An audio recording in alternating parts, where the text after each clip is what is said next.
Hey everybody, welcome to Hidden Springs Homestead, and today we've got to do a little thing that I don't like to do very often. We're having a problem with raccoons harassing our chickens.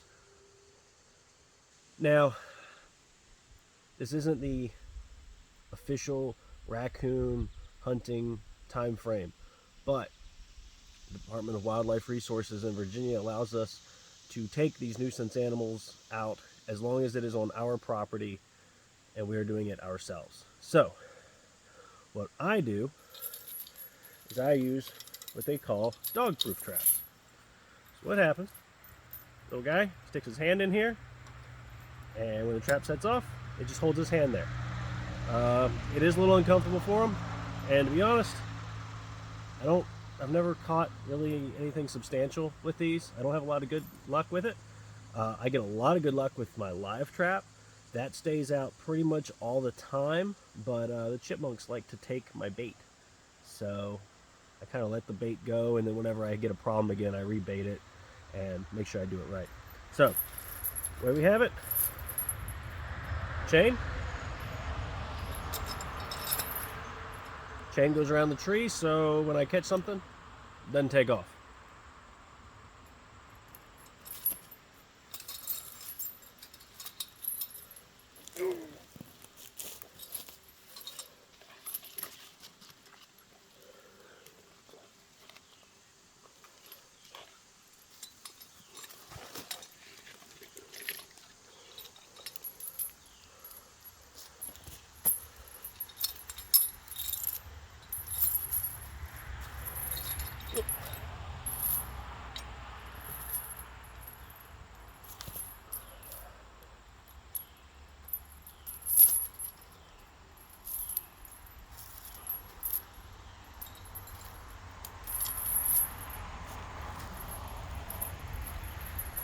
A longer chain.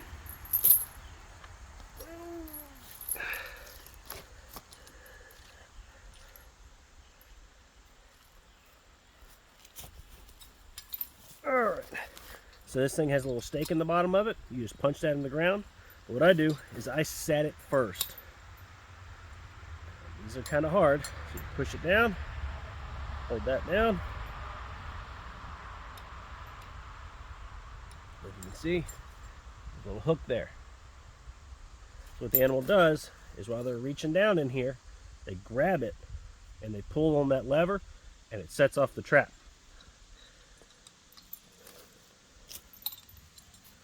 That's why they call it a dog proof, because dogs don't have the dexterity to get in there and grab it. Although I have caught a chipmunk with one of these before.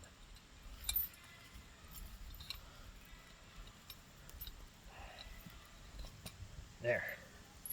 It's in there. Run the chain through. Now if I was doing this with like actually trying to get skins and everything, I'd want to hide this a lot better. I wouldn't want, rusted out chains, because I'd be doing it out in the woods. These animals, these raccoons, are used to the smells around the homestead, the smell of spray paints and gas, diesel. So they're used to the smells of me already, and I don't scare them off. So which is the problem? Now, had we had like a livestock guardian dog, that animal would kill these raccoons on its own. So what I do, got a little food, drip it in there, and call it a day. I don't like doing this, but when these animals do threaten our livestock, that's when it becomes a problem enough that I need to go and take care of it. Now, you gotta stay out of this, okay?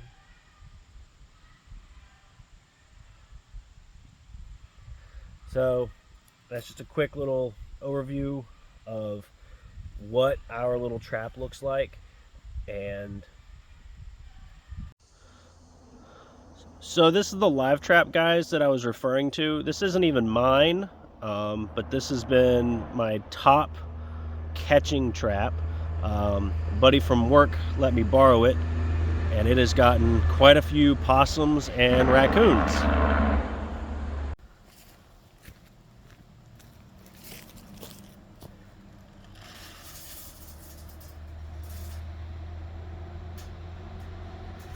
Nothing special. Just drop the bait in.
Oh, and some bait.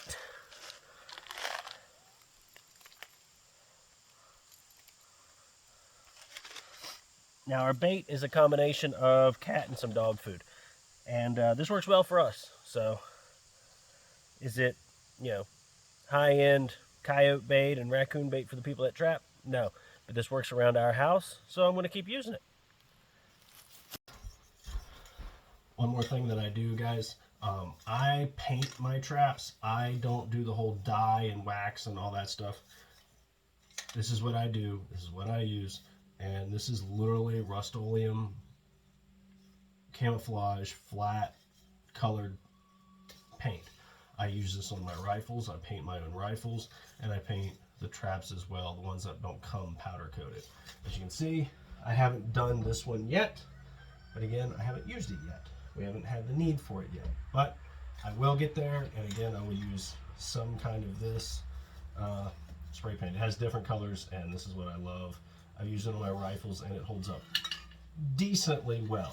Again, it's spray paint, so you're not it's not a powder coat, it's not a dip, but it works for me, and I can always change it if I want to. And I'm only out 1 can of spray paint per time that I paint it, because you're not going to use a whole bunch of them. And maybe one day I'll do a tutorial. I need to repaint one of my rifles anyways, so maybe I'll do a tutorial on how to do that. So guys, this is the other kind of trap that we have. This is your kind of standard, what you would expect, the claw trap, or what I call like a clamshell style trap. We have these. Well, that one. I am growing my collection. And then we also have snares. We have caught a bobcat in a snare. Unexpectedly, it wasn't our target species. Again, we were going for raccoons, but it literally had a chicken in its mouth when it got caught in the snare. So those are the other kinds of traps that we use here. Snares is probably the cheapest option you can go with.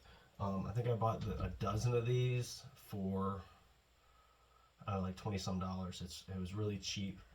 And then this my wife got me for Christmas, and then the other 2 dog-proof traps are also Christmas gifts and birthday gifts. So slowly building my collection, but these are some other options for you. And then this is just some old rusty chain. Again, you don't have to hold these animals to a tree with 1,000-pound test cable. Like, this is old chain. It's not, it'll hold my weight, so I know it'll hold a raccoon gnawing on it for overnight. Because you got to check your traps every 24 hours anyways in Virginia here. I don't know what it's like where you guys live, but this is the laws here. And then come winter time, I don't know, maybe I'll have enough traps by then, and maybe we'll do some skins, and you guys can see some skins if we decide to go that route. But yeah, this is just another option, guys. Well, that's kind of it for this one, guys. Just a quick setting up some traps for raccoons. I did come out of the house the other day, and I heard that eerie coyote sound where they were barking to each other. That's pretty unnerving when you got chickens and small children running around your house. But I haven't seen them on the cameras, and I haven't heard them since. So I'm kind of hoping they were just kind of transients moving right on through. Um, if we hear more or see more signs of coyotes, I have some other traps that are more in tune for coyotes. Some leg hold traps that are kind of the typical when you think of a like an old school bear trap.